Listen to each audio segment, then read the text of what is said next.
Oh, yeah. Okay, so boom. Yeah. We've all heard your story times, the prison time, everything. But let's get deeper inside the mind of Joe T. For sure.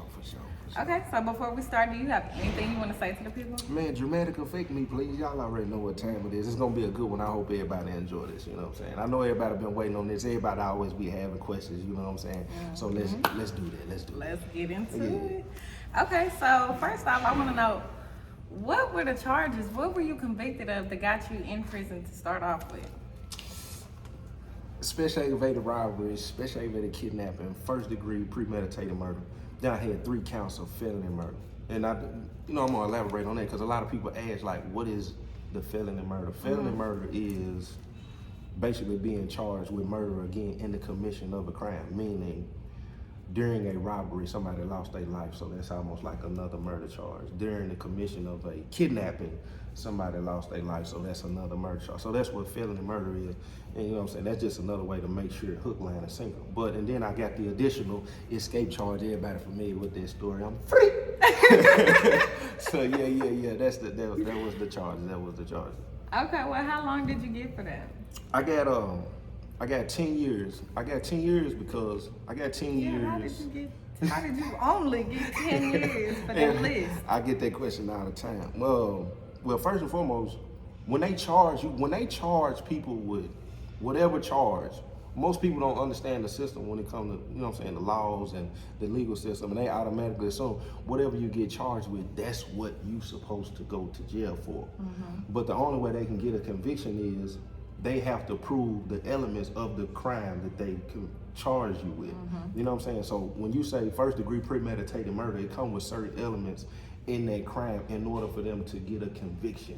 So when they look at the case and they look at how it happened and how it broke down, that's why people end up with plea bargains and they drop these charges, because they know if I take them to trial on this, we're not gonna get a conviction because it don't meet the elements of this crime. So they ended up dropping my charges down to, which is not even a charge if you look it up, you know what I'm saying? They dropped it down to attempt to commit special aggravated robbery. And when they dropped it down to that, I ended up with the 10-year sentence, plus the 1 year for the escape charge. The escape charge only carried 2 years, you know what I'm saying? So I went on and went to trial, and before the jury came back, my lawyer went on and got me. We took the year, so that's how that happened. Okay, so you went in there snitching. I'm glad you said that. I'm glad you said that. See, this was the situation with my case. When I got arrested, you know what I'm saying? I'm gonna shoot it straight. When I got arrested, they came to my mama's house that morning. They took me down to the police department, which at that point they had already got whatever they had to get signed off from whenever they go to get the affidavit, whatever it is. I was supposed to go straight to jail. So they was already breaking the law. They took me to the police department. Now, if you done read my book, if you haven't, the link is in the bio. If not, jtb3.org, go get it, Life of Boo Bacon. But when they took me down to the jail, I had already had a lawyer at the time. I didn't have a criminal lawyer at the time because I didn't have no criminal charges, but I was aware because the situation happened June, I think 24th is when it happened. We didn't get arrested. I didn't get arrested till July 27th, which is almost 40 some days later.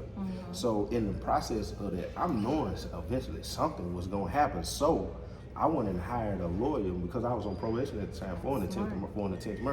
But when I got the lawyer though, I told the lawyer I wanted to go to Job Corps. So this lawyer that I went and hired was actually the lawyer of some guys who got convicted of something I was involved in. It was really a conflict of interest in some kind of way. Right. So when he took the case, he actually tried to double cross me and do something sideways. So he go down. To benefit them? Yes, and he went down there not knowing I was, you know what I'm saying, going to eventually figure it out. So when they came and arrested me, like I said, they took me to the police department. They had me down there for 3.5 hours. The first hour we was down there, I was like, man, look, I got a court date tomorrow. I got arrested July 27th, I think. I had a court date the 28th. It might have been that same day, I can't remember exactly. But I already had a court date with this lawyer. So knowing after you done read me my rights, you got a right to remain silent, whatever. If you can't afford a lawyer, we'll appoint you one. Why wouldn't I say at the time, knowing I had a lawyer who had just called me and told me to come home.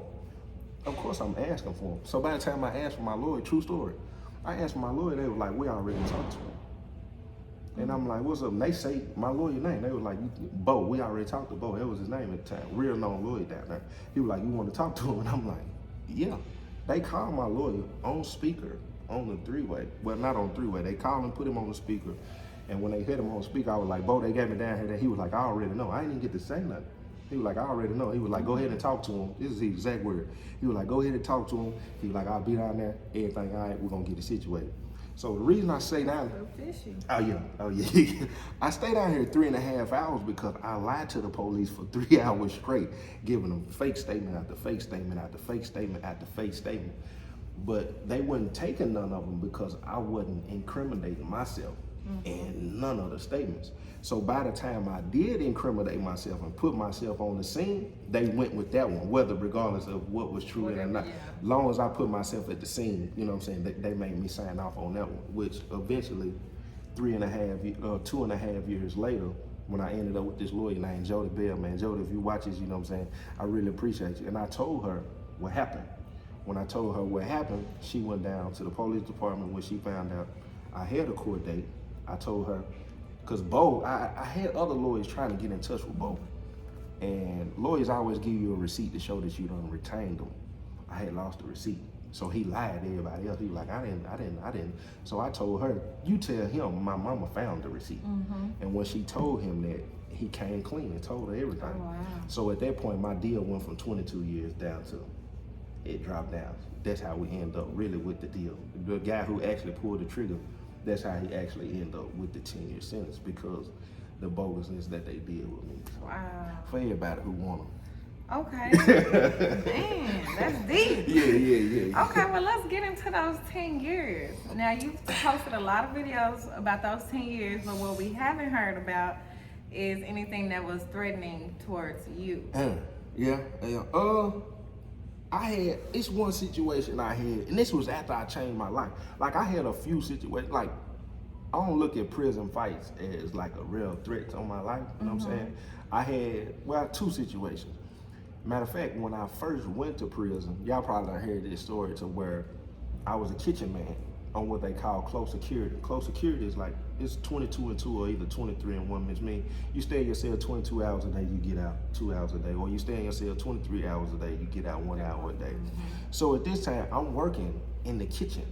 And when I go to the kitchen, I gotta go to the opposite side of the unit. I come out of the unit we in to go into a whole nother unit, which a lot of dudes who was affiliated at the time, they used to ask us to pass stuff to people who was in the hole. And a guy gave me something to pass to somebody and I passed it to the wrong person. And he threatened to stab me. He was dead serious. He showed me the knife and everything. I remember him tapping it on the door. He, we're gonna stab you, cause like he tried to make me pay it back. That was the first, like, I realized how serious it was. I wasn't even in prison 3 weeks at that time. And that prison I got to was actually the worst prison in the state at the time. But it was another situation, man, where I had changed my life. It really wasn't a life-threatening situation, but it kind of threatened my freedom. It threatened my visitation at the time, probably. And I had this dude was kind of cool with me. We had actually went half on a cell phone. And I understood he had 2 life sentences. Well, he had life plus 40, which was 51 years plus 90. You know what I'm saying? So 51, he had 51 plus the 40, which was 90. He had 91 years total.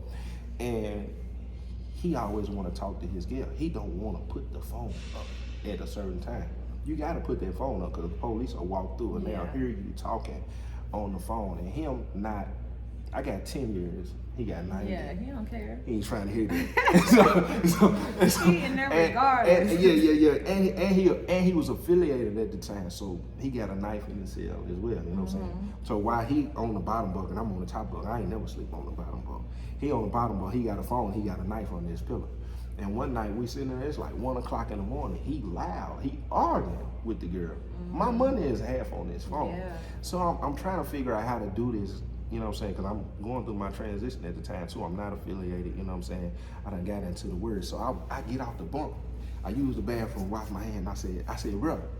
He was like, man, his tone off the top. Like he made it like I was interrupting his phone call. And I was like, bro, man, they come through here and get their phone, bro. You gonna have to pay me. And instantly, because of whatever his problem was with his girl, he hang up on her. He get up and push me straight up. Like he was like, man, what you tying? He pushed me. Oh, okay. Yeah. When he pushed me, you know what I'm saying, y'all? When he pushed me, my mindset was, how do I respond to this? You know what I'm saying? Because if I go ahead and go on 9 times, he finna reach. Yeah, so you got a lot of thoughts. He finna reach for the knife. Not only that, they gonna hear us fighting because it's nighttime, it's quiet. We're going to the hole. I'm losing good time. I got more to lose than him. But after he pushed me, in prison, people are predators. Like, they smell blood. And he knew, it wasn't a sense of fear. It was like he could sense. He knew he had the advantage because I had more to lose. It was almost like he was in go mode on the strength of, man, I got 90, you got 10. Like, I'll jack off everything you got on the strength of that. You know what I'm saying? Matter of fact, we'll go to the point where if I do something to him that bad, I can get a street charge in prison and get more time. So by the time when he pushed me, he started walking towards me. So I'm thinking at the same time. And then by the time he got close enough to me, he grabbed me. So when he grabbed me, I was like, you gonna have to talk some sense into him. And I'm saying, even though I don't think he finna even try to hear this, I said, bro, I got a year and a half, maybe 2 years left. I was like, you think I'm gonna jack out mine for you? I ain't finna do that. And I when I pushed him up off of me, he was like, you got that, Joe T. But then he reached under the pillow. Oh, wow, right after. He was like, you got that, Joe T. He reached under the pillow and he was like, man, and he grabbed the phone too and he was like, this all I got. He was like, bro, I'm gonna talk on the phone. He was like, this all I got. You know what I'm saying? I'm gonna talk on the phone. Ooh, I thought he was going for the knife. Nah, he got the phone and the knife in his hand. Uh-huh. He got the phone and he grabbed the knife first. He was he understood what I was saying, but it was almost like he threatened me at the same time. Like, I respect what you're saying, but this all I got.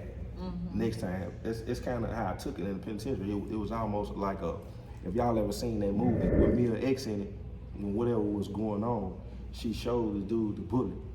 And she said, you see this? And then she pitched it to him. She said, next time you'll catch one. That's kind of how I took it from him. It was like, you know what I'm saying? So that was a scary moment, you know what I'm saying? And we locked down in a 5x9 cell. When you're in that 5x9 cell, everything is steel and concrete. Yeah. You could easily be fighting for 1 minute, push somebody the wrong way, head hit. It's over with, they dead, now you charged with some money. I seen it a few times. Dude break their neck, you know what I'm saying? Fall on something, break their neck, they dead. Man. But yeah.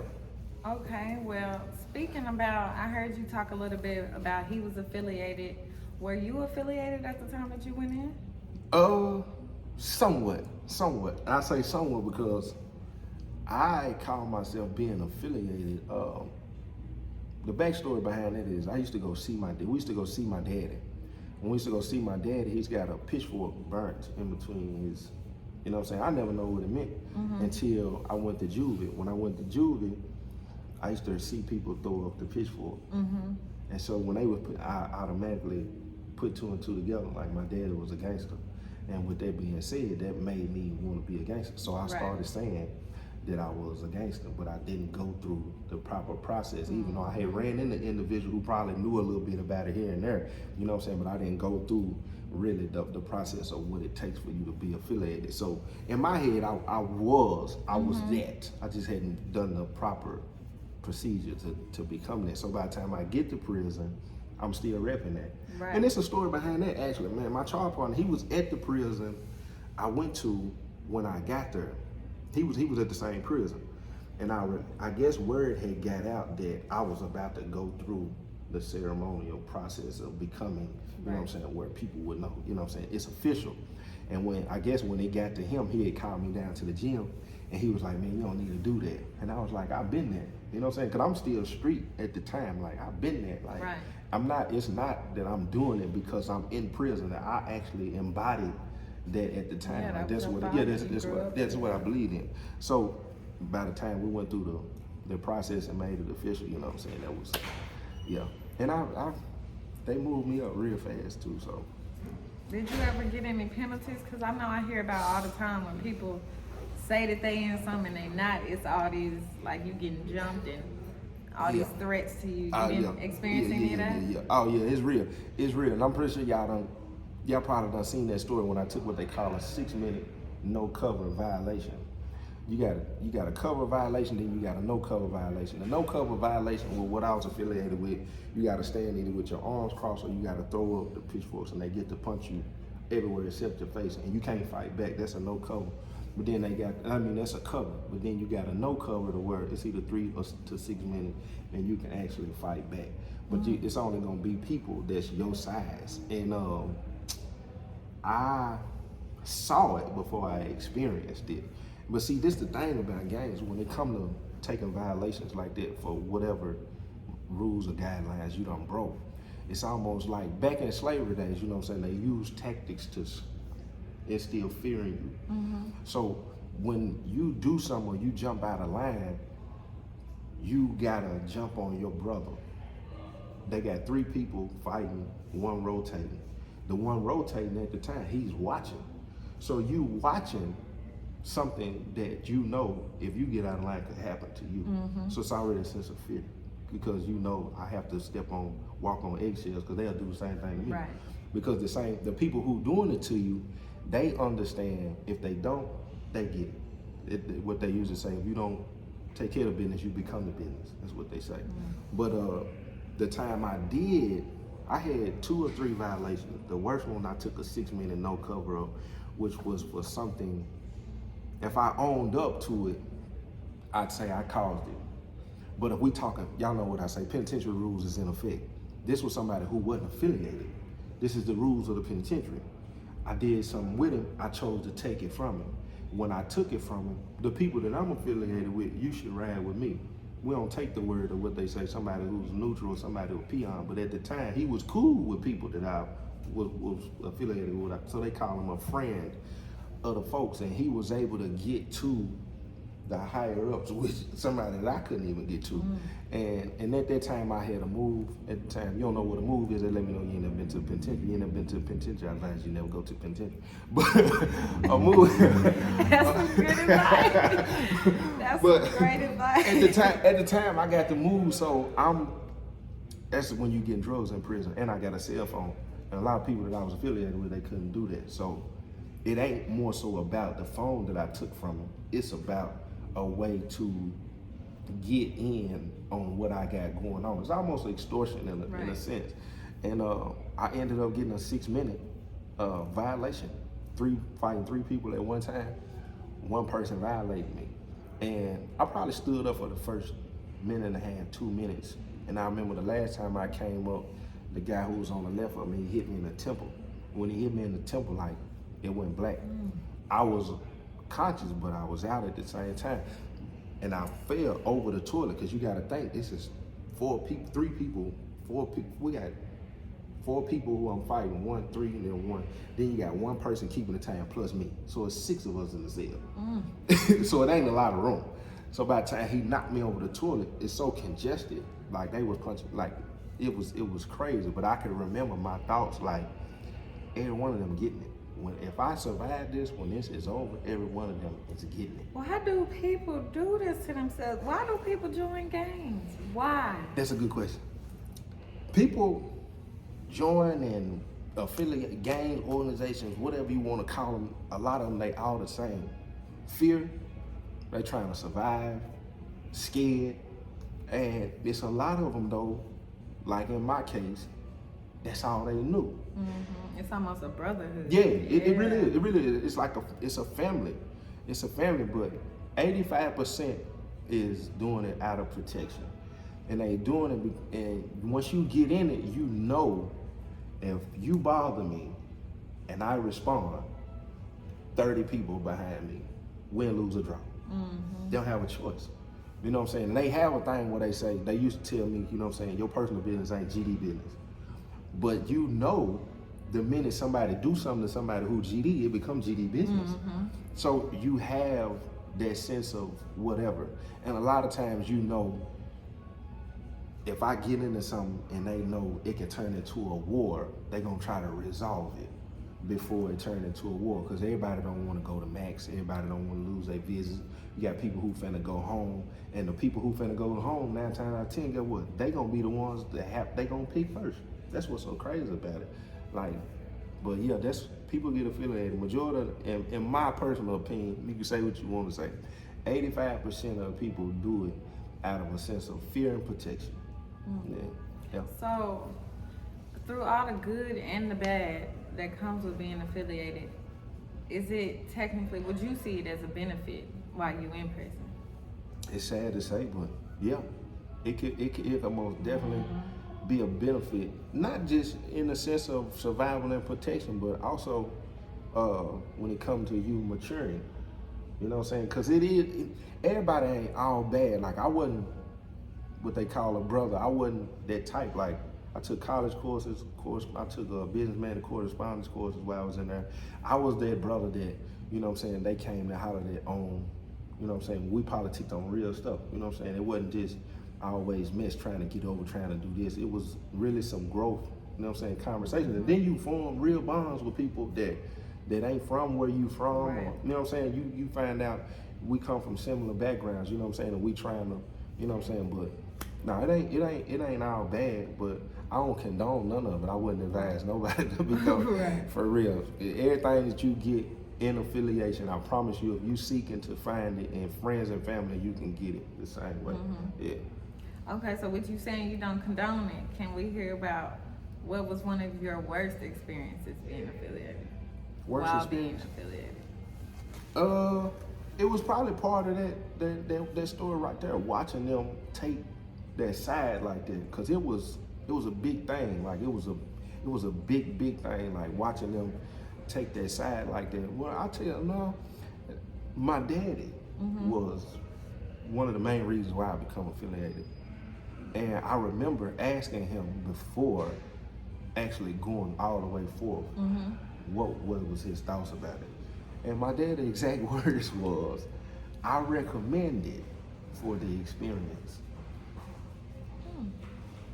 Hearing him say that, at the time, it's not registering the way it is now. My daddy was pretty much the reason, the influence on me that made me want to go that route. And my daddy was the number one at one point in this. So he know the cross out, he know the backstabbing, he know the politics behind this, he know what violations look like. He's took them and he served them. And he's recommending his son, who basically has followed his footsteps. We at the same prison together at this point. Oh, wow. Yeah, me, him, and my brother, we all at the same compound. We sitting in a room together. And when he tell me this, he said, I recommend this for the experience. So that, I think the hearing him was my worst experience in that. But I watched dudes get stabbed for the wrong reasons. When I left, which I'm sure people, but I seen people get stabbed. I seen people get drugged. I seen people get lied on. I mean, you name it. I've sit in the rooms in the cell with people who were creating ways to get brothers crossed out or stabbed or sent to maximum security. And when you sitting in these rooms, when you leave out, if you don't say to yourself, one day they could be having this conversation about me, you tripping. Like, and you aware of that. And it's crazy because even in all of the years of doing this, it's so many people who never come to the conclusion and say, I have to get out of this. They stay in it. They stay in it. You know? And you were convinced that it was time to go. Yeah. The last straw was what I was just saying. It was a brother that we went to child together. I was already planning to leave.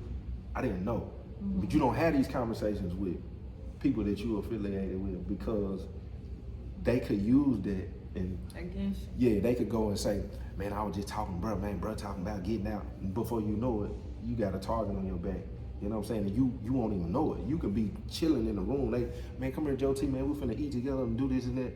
And the whole time it's a plot. Right. Yeah. So this brother though, I had known him at the time for like 2-3 years. And he was cool, he was straight up, you know what I'm saying? He was actually involved in the violation, the brother who was punching on me at the time, but we had, you know what I'm saying? We had an understanding, like we seen things, a lot of things the same way. So we sitting in the chat one day and I'm telling him that I was finna get out. And he was like, for real, bro? He was like, man, I'm thinking about getting out too. And when he said that, he was asking me at the time what was the difference between getting off count and plugging out. And it's two different. You get off count and GD, you still GD. You're just not a part of the structure on that particular compound. You still the business though. They still speak to you, but they won't aid and assist you. If something happened, you know, that's a brother, but he's not a part of the structure, so it kind of. But when you get off count, you're completely out. You're done. It's over with. You know what I'm saying? If you, off count, you can actually politic and go ahead and get back in the structure. So when he was asking me, I'm telling him the difference. He went and asked another brother, who's number 3 at the time, who misled him and what they meant. And he wrote up his paperwork and turned it in. And he plugged out. He really just wanted to get out count, I think. And when he turned his paperwork in, his mistake was he went and asked a Crip for a knife. But he also told the Crip that he wasn't the folks no more. So the Crip, because this is war in prison, this is politics, this is chess, it's not checkers. They looking at it as this is an opportunity to divide and conquer. So the Crips went and told the folks, he came and asked us for a knife because he got out with y'all. He trying to make sure if y'all doing, he gonna stick on one of y'all. They planting the seed as if this brother done. Now he's got out and he's an enemy to y'all, and he ready to kill one of y'all if he got to. So when they do that, of course they make the call on him because now what they call he's bared arms against the folks. So he has no choice but to go. And at this point, he just wanted to protect himself. He just wanted to protect himself. And so I had a position at the time. I was what they call chief of security, which means if a call get made for somebody to get removed out the compound or got to get beat up or stuck on, it has to come through me. And so, and when you affiliated, you understand the movement. So I'm sitting out on the rock and I'm watching. The rock is the unit. You don't know what the unit is? Let me know you ain't never been to the penitentiary. If you never been to the penitentiary, I'll ask you to never go. So as I'm sitting out on the rock, I'm seeing brothers go to the cells where we hold the knives at, where this is at. And so I called one of the brothers. I was like, what's going on? And he was like, I can't tell you. I said, I'm the chief of security. You ain't no choice. You gotta tell me. And he was like, man, he said they made a call on bro. And at this time, the call is already made. I watched 3, what they call Aaron Nation. It's a white gang. They done went, which they don't supposed to do this neither. They went outside. The business is supposed to take care of their own issues. Right. They went outside of that and got somebody else to do it. I guess they were trying to throw him out. He beat up all 3 of the white boys in the unit. so after he beat up all 3 of them in the unit, you know what I'm saying? I know what's going on at the time. So I get on the phone. I had a cell phone at the time. I get on the phone and call what the top of the hill. You got top of the hill, bottom of the hill. I call the top of the hill and I tell the brother who's over the chief of security. I'm the chief of security in my unit. You got the chief of security over the whole compound. So I call the chief of security over the whole compound and tell him I need to holler at him, come down to the library.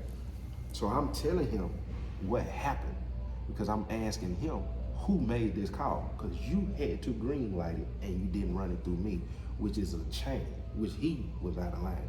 Me and him was like this, you know what I'm saying? And he told me, he was like, man, bro, I knew I should have asked you. He was like, man, the brother came to me. He was like, he felt like if I made the call and told you, you was gonna have a bias. I was like, still though, you know what I'm saying? And so after all of the politics of that, you know what I'm saying, I ended up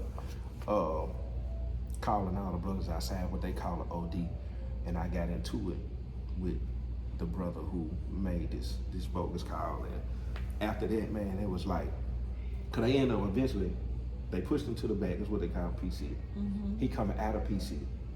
They stabbed him. He had to go back to PC. And this dude was young at the time, he probably wasn't about 22. Real dude though. And when I saw that, I'm looking at the cross-out, I knew it was wrong. They didn't care. And then they sent 3 brothers to do it. 3 brothers jumped him and stabbed him. So now you got 3 other brothers who went to maximum security for something bogus. So at that point, it's like they'll cross you out, and they'll also send you on a bogus mission. And at that point, which I'm scared, because my dad had retired at the time, but he had told me, because I had already, called him on the phone and told him I wanted out. He telling me wait till I get to the prison, because he had got shipped at the time, till they get me to the other prison where he at. But at that time, I'm like, man, I'm a man. Whatever it is, whatever gonna happen at this time. It's over with. And I walked around with what they call my paperwork in my pocket for probably a week. And then a situation came. They came to my cell asking me about it. And it was like Charlie Brown. All I heard, womp, womp, womp. I pulled out the paperwork, gave it to them. They read it. When they read it, I'm looking at them, they looking at me, we looking at each other. They said, you really want to do this? I said, it's over with, bro. I said, well, I'm going to tell you how this. I walk out this here talking about stabbing on me. It ain't because I ain't go. But, and that was it. That was when I was like, I don't want to keep doing this. So you didn't have his same experience getting No, I ain't have his, and that's very rare. That does not happen like that. Like mine was truly a blessing. And it was really all the Most High timing, because it was a new administration with the folks. A war had just broke out. Everybody had got shipped. All the brothers there at the time was kind of level-headed. So my timing was divine. If it would have been the same administration there, it would not have happened that way. It would have been ugly. And which it also added to, you can't get out for those reasons. My reason was, getting my life right with the Most High. So, and they'll watch you and monitor you and make sure that's what you're doing. Mm-hmm. You know what I'm saying? So, all that being said, do you have any advice for anybody that's affiliated? don't do it. If you considering it, don't do it. And if you in it, man, you need to really evaluate and look at the bigger picture of it, because you got to have a certain mindset to live that. You know what I'm saying? When I was in the streets, I understood that everybody I'm around snakes. I'm a snake, you a snake. You know what I'm saying? And with that being said, I understand what comes with that. But you have to maintain that mindset to continue to do that. So if you're affiliated and you got to live by certain guidelines and rules, and if they say G be the reason, they don't care if you got to pick your kids up from daycare. Mm-hmm. You have to go. You know what I'm saying? You don't have a choice. That's just like, being locked up and you got a visit coming up and they need something to be took care of. And you say, man, bro, I don't want to lose my visit. Only thing they got to say, man, is G be the reason. You don't have a choice. Mm-hmm. Because at that point, what they going to say is either you take care of the business or you become the business. And so when you start adapting that mindset, it doesn't give you room to grow. And as a man, let's just strictly hit on that. When another man has that kind of dominion and power and influence over you, you're not being who the Most High most definitely created you to be. Right. It's no way. It's, you know what I'm saying? Let your yes be yes and your no be no. Because when you saying yes to an affiliation and you want to do something for the king and that can compromise that, mm-hmm. then yeah, you on the wrong side. Right. Yeah, you on the wrong side. But yeah, I wouldn't recommend it for the experience neither, like my dad told me. Right, like he told you. It was a horrible experience for me. And then I want to say this, because a lot of people always try to say, well, you did, grow out of it. Man, listen, my growth didn't come from, I won't give that no kind of credit. My growth came from him. Because that's what I was going to ask next. How did you go through all of those traumatic experiences and come out with the mindset that you have now? Man, listen, you get tired, man. Like, before I went to prison, my life in the life didn't happen when I got to prison. Like, I was out the chain all my life. Mm-hmm. So by the time I get to prison and I'm still here in doing all of this, mm-hmm. you know what I'm saying? At some point, it's just like, where does it stop? Because you call home, friends dying, friends still selling dope, friends getting on dope, people I graduated with. You know what I'm saying? I'm seeing the cycle within myself in prison still. I'm still calling home, getting drugs, getting it wrapped up, doing the maneuvering, getting him moved to prison. I'm going with the officer, finding ways to finesse and get her to do this and do that. It's the mindset behind everything. And even when I caught the case, I tried to get my little cousin killed at one point because he was a witness on my case. Like I literally orchestrated it and was about to do it. And so at some point, you just like, okay, where does this stop at? And I'm sitting in the cell with my daddy. At the time, I'm engaged to the police officer. She bringing me whatever I want. Yeah, I'm bringing up whatever. She bringing me whatever I want. And I got out of the bunk, and y'all done heard this before. I get out of the bunk, I use the bathroom. I'm in a 5x9 cell, which means I'm living in the bathroom. And when I get to use the bathroom, I'm washing my hands, and I turn, and I'm looking at my daddy. I turn, and I'm looking at my daddy sleep in the cell. We got drugs in the cell, cell phone in the cell. I got a couple of years left. My daddy got 2 life sentences. I'm in the cell with him. And at that point, it was like, something gotta change. Like something gotta change. Something gotta change. I don't know what your moment is, but all of us have had an experience where the Most High done gave you an opportunity to see, like, do I keep going? Right, keep going down. Yeah, do you keep going down? Yeah. Or do you want something different? And then at that point, it was like, I want something different. And I ain't got no regrets for the choice. I'm great. We're not gonna brush that under the rug. How was you engaged to a correctional officer? Yeah. What?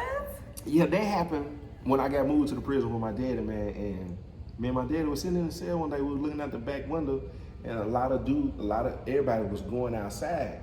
And when there's stuff like that happen, it's either a fight, it's something going on, something crazy, or it's some trainees, some new women on the come out. And so by that time, somebody came to the door. My homeboy, he was like, man, Joe T, you need to come down here and see this girl. And I was like, yeah, what's up? My dad said, boy, don't go down. I said, man, I'm gonna go see. And when we went down there, and I could see it. She was short, you know what I'm saying? She had a little ponytail out. And what I couldn't, because everybody was in the way, I could just see, you know what I'm saying, a little piece of her. And it was crazy because by the time she turned around, she looked directly at me. Out of everybody. And when she saw me, I left. I walked off. It was really a manipulative move because I felt like I had grabbed the attention and I'm gone. While everybody else right here kind of thirsty about you, I'm like, and I leave. You know what I'm saying? So when I left, you know what I'm saying, a couple of days after that, she ended up working our unit. And when she started working our unit, I did the same thing. Everybody would be out working out, doing all this crazy stuff, and I'd just be sitting in the cell. So by the time I finally come out of the cell and she saw me, she fell for it. She was like, I don't ever see you come out. And when she said that, I said, ain't nothing worth coming out for. It was you know what I'm saying, it was manipulative. So by the time I go and get the ice, she was like, come here. And I went over, I said, what's up? I said, I don't really deal, I don't talk to the police. And we started going back and forth. And she was like, what cell you in? Like 33. And this what really intrigued her. She looked at the thing and she was like, Baker. She like, I was like, I'm in the cell with my dad. She was like, what? She was like, that's your dad. I was like, and she was kind of intrigued about that, you know what I'm saying? And so a couple of weeks passed by, man, and I had the phone at the time and we was walking. And I told her, I said, man, look, I'm about to say something. If you don't like it, just let it go in one ear and out the other. And we'll act like we never had this conversation. And she was like, what is it? I was like, what if we had a way we could talk outside of here? And she was like, huh? I was like, you know what I'm talking about. I said, look, don't say nothing. I said, I'm gonna take the number. I'm gonna take it and put it in the staff bathroom. I'm gonna tape it under the sink. I said, when count time, lockdown time, you go in there, you take it, and let me know you got it. You can call me blocked. You ain't gotta give me your number. I said, if not, I get up in the morning, I go down there, if the number's still there, I take it, rip it up. We never had this conversation. You know what I'm saying? And she went down there and got it. And this was what was so funny about it. When she went and got it, she come to do her count, and they have to open the doors and make sure ain't no rig in them where people come out, they say like they locked down. She popped the door open and she did me like this.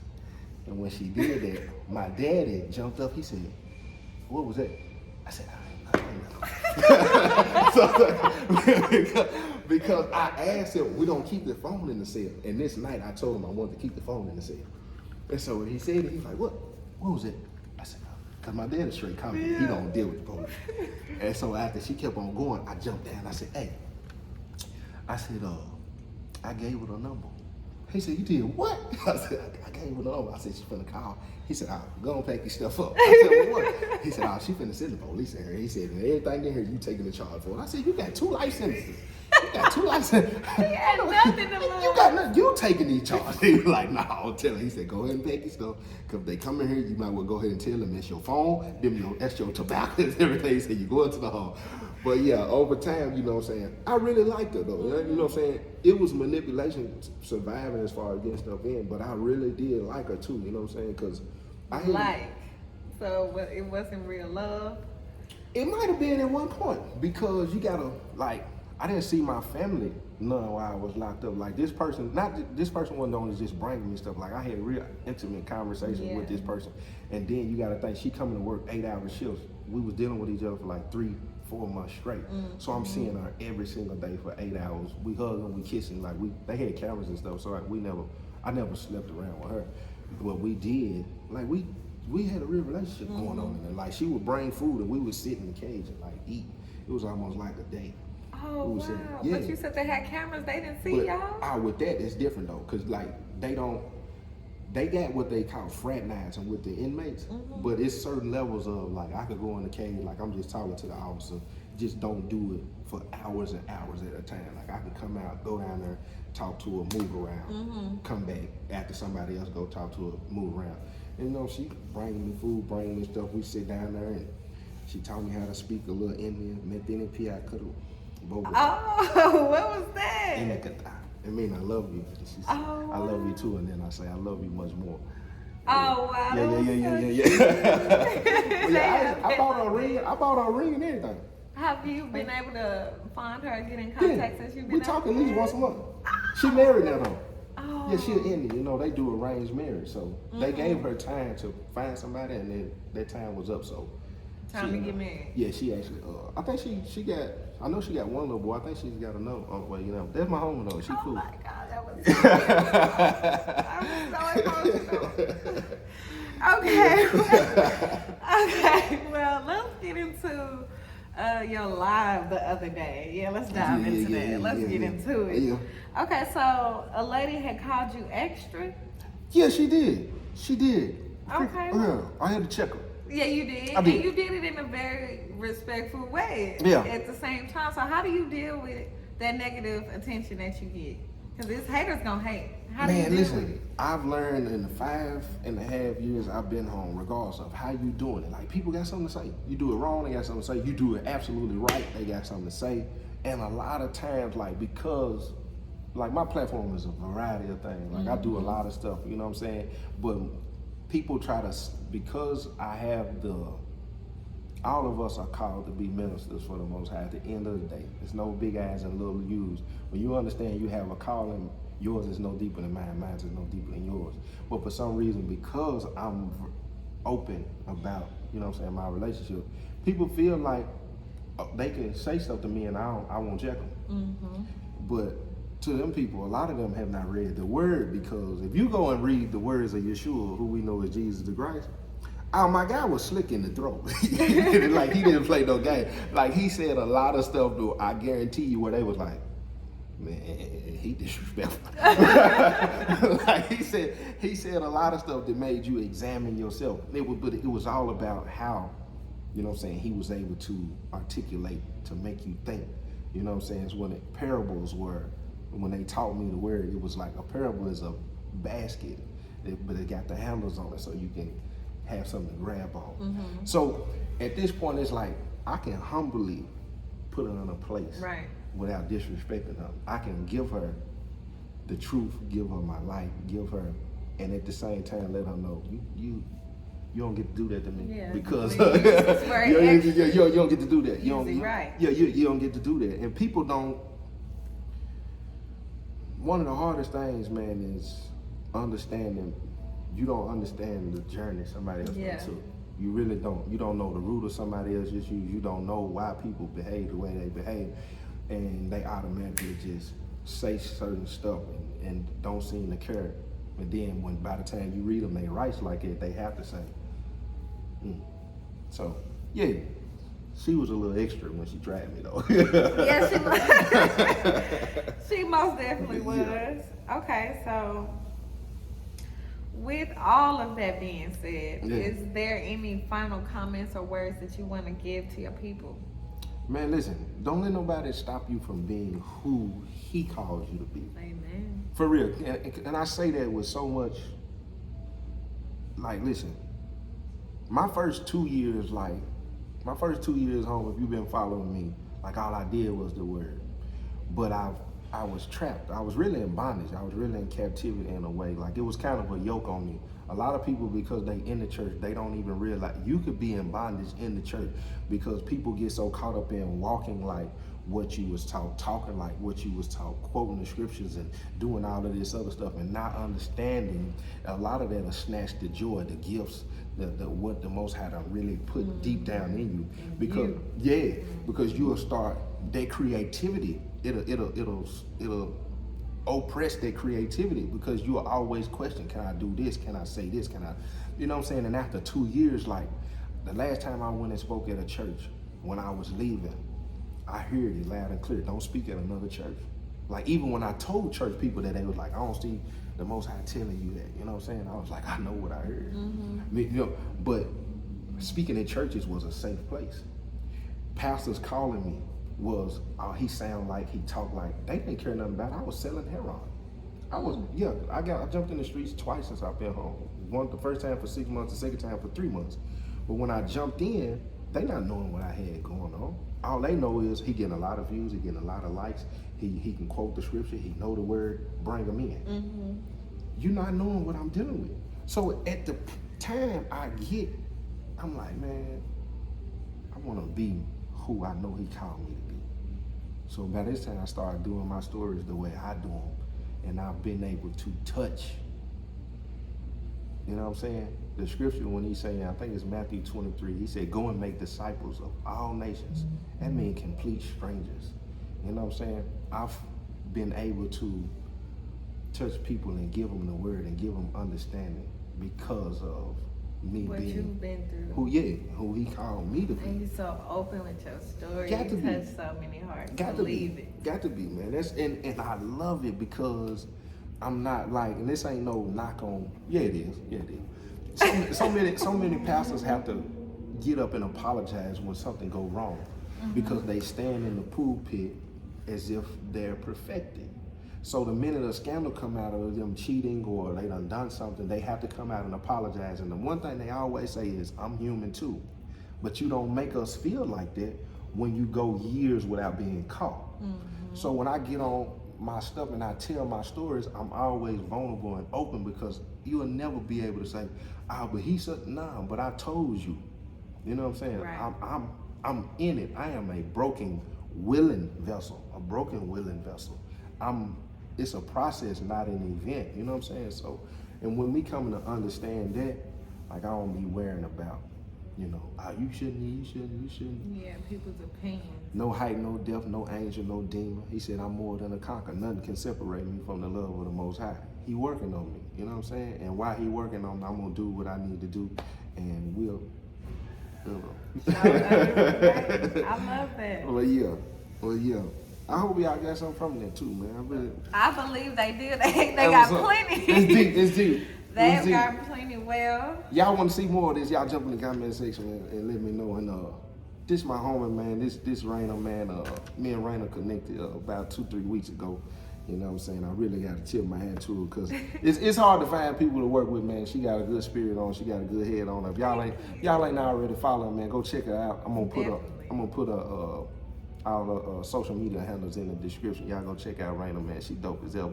If you're a photographer, you need a good model. Here it is right here. Yes, it is. But yeah, it's been a blessing, man. Y'all hold it down. Most definitely. Well, Joe T, thank you so much for coming to see us and telling us your story and opening up and just being completely honest and vulnerable with us. You done brought some tears to my eyes. But thank you. That's what's up. Yeah, we're gonna do it again. For sure. All right.